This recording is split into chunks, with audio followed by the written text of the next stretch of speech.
Hey, I am Scrimshire and I am going to take you through another one of my songs from the recent album Nothing Feels Like Everything. It came out a couple of days ago and a few people have been drawn specifically to this one track, so I thought I'd dive into this one first, although it's in the second half of the album. This song is Boldly and it was written with Ursula Rucker, who is a huge hero of mine, so this was a massive honour to do this track. So the kind of initial energy was very, very low. I woke up one morning, I came into the studio, I felt very depleted, very tired, very lacking in energy, and at the same time I really wanted to make some music, and I really wanted to make something very particular that I would feel kind of enveloped and hugged by and comforted by, and nothing with any real kind of edges, just something that would be just smoothing and warm and evolving. And I wanted to kind of avoid direct chord playing, so rather than using a synthesizer with a big bold open pad sound, I wanted to create the sense of a moving atmosphere without using that kind of thing. And I recorded these notes in this way, whereby I am just tinkling up and down on the chords and moving without too distinct attention to the tempo. If you look at the tempo actually here on the track, you can see that it's 57.42. So I can't remember what came first, the tempo or the music. There's a possibility that what I did was to play these chords at a natural internal tempo that I felt comfortable with, and then to try and find a corresponding tempo later on, whereby I would have gone into Ableton and done what you can do here, which is simply go 1, 2, 3, 4 and tap in the tempo that you're after, and then Ableton picks that up and continues.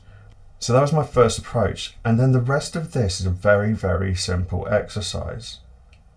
Like I say, I was low on energy and I was just trying to find a feeling in the writing. So here is the original one-off performance. It was quite long actually, much longer. I played for a full 10 minutes, so I took the part that I was happy with, that I've really felt did enough. Here, this is the first Rhodes take.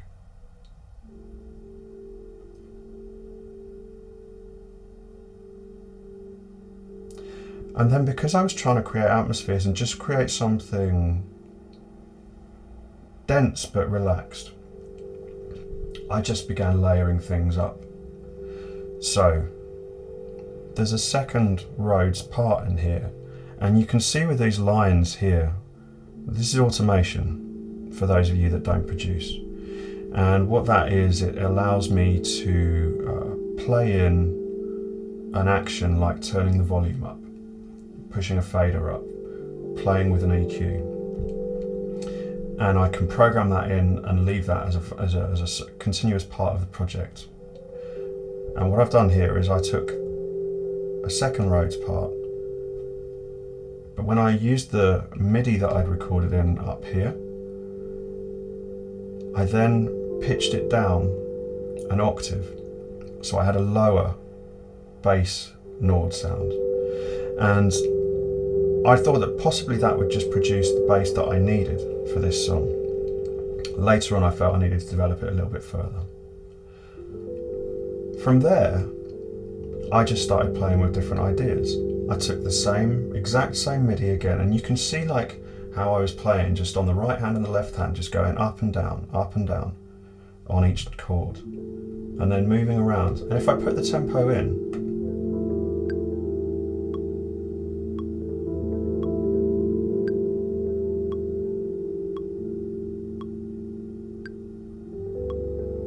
you can hear hear that I'm going across the timing. I'm not being on the 1 or even on the 2 or on the 3. I'm playing where I wanted to feel, and that was very much the energy that I was trying to bring to this piece, was just something that was in timing with my feelings and my heart and my energy at that point. But I copied that MIDI and I introduced it to a different sound. This time it was a flute, a Melotron flute sound, a very, very early kind of, I suppose, synthesizer or sampler, in fact. You'll recognise like the flute sound, you would have heard it on Strawberry Fields Forever by the Beatles, and so many like prog rock records. The Melotron's an incredible thing based on tapes. Go and research it. So I did one with the flute, and as the MIDI was layering up and clashing, you would get these notes that would poke out more and more than others. And it was really interesting. So I panned that all the way over to the right, and I did the same again with another Melotron sound, the cello. And you can hear that one there. It's a very distinctive and evocative sound because it comes from these old tapes. And this is a sampled version of it. I don't have a Melotron. I wish I did have one. I don't have the space or the money. So I simply layered them up and panned them left and right to get the feeling of those two bits there. And then the final thing that I did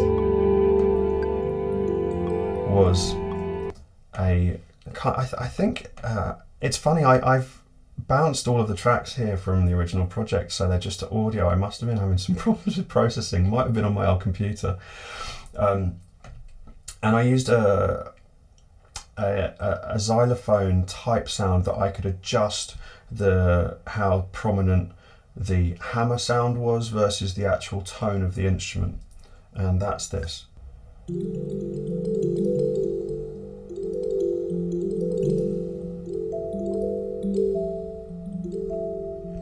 But I didn't want anything to be too intense for most of it, so you can see again that I've used the automation to fade in and move these things in and out throughout the piece to just give it an ebb and flow and something that felt natural and evolving. So nothing became too intense at any one point unless I absolutely wanted it to. Then I came up and did the drums. So the drums were played in. I took a number of samples that are one-shot drum samples, so like a tom drum or a snare or a kick drum, but I was using very specifically a soft sound, a mallet sound.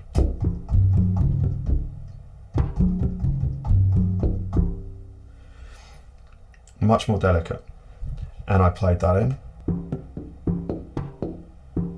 Very loosely, no quantizing, along with a kick drum, which is the first time I really anchored the whole thing to the actual tempo and the metronome. There's one crash cymbal in up here. That just felt, in what I played, I could hear that there was a natural peak in the middle of the song there, and what a great place to put it, just to build up, hit that peak, and then just gradually spend another 3 minutes coming down from that moment. Beyond that, within here, I used the Moog filter, and not fully on, dry wet. For those of us that aren't producers, it defines how much of the effect is on over the actual original sound. So fully wet would mean that you can only hear the sound when it's gone entirely through the effects. But when you go more dry, then you're allowing more of the original sound through. And we're about 60% here.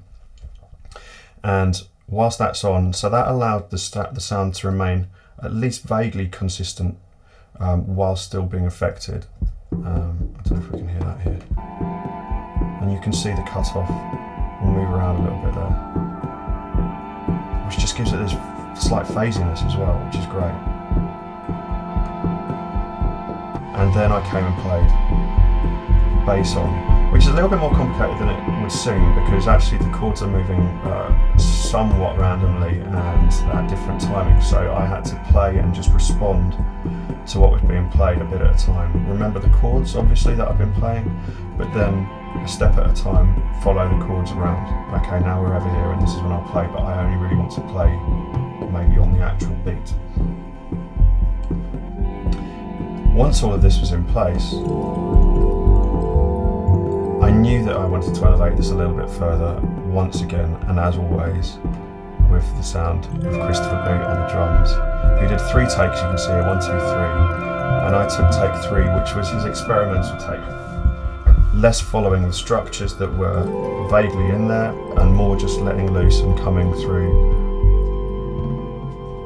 with beautiful rolls and things like that.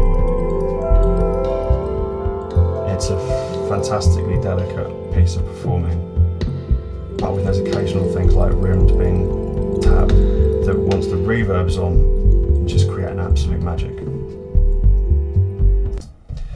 And the rest of this story really is about conversation.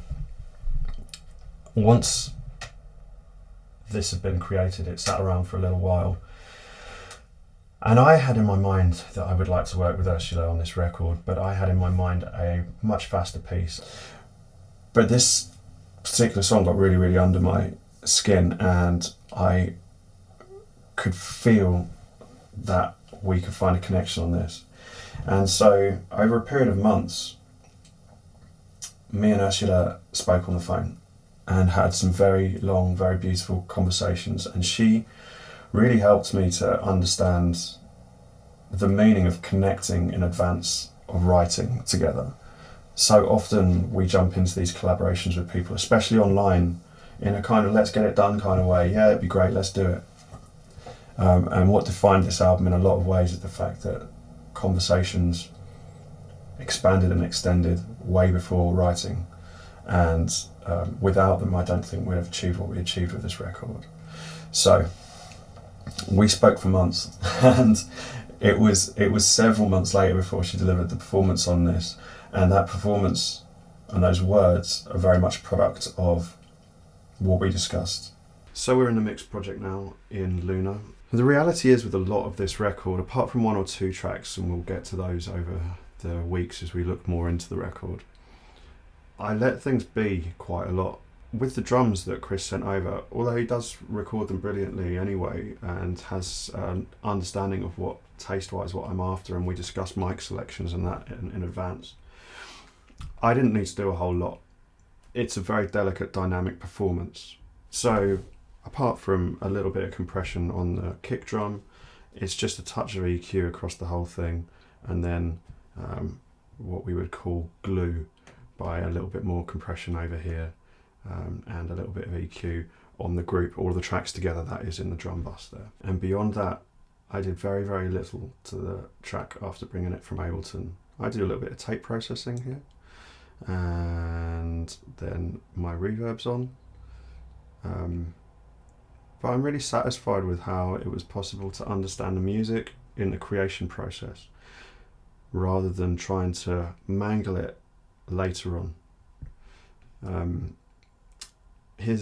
Ursula's vocals, it looks like there's a lot going on here, but it's just a little bit of tidying up, a few sibilant S's and a few just clicks that you get through the process of recording, especially with spoken word, a little bit of EQ, and that's all. Beyond that, all I did really was to add some bits of automation in for different effects. Thinking. It was such a straightforward piece. The aim being to capture a mood at a time, and then Singing.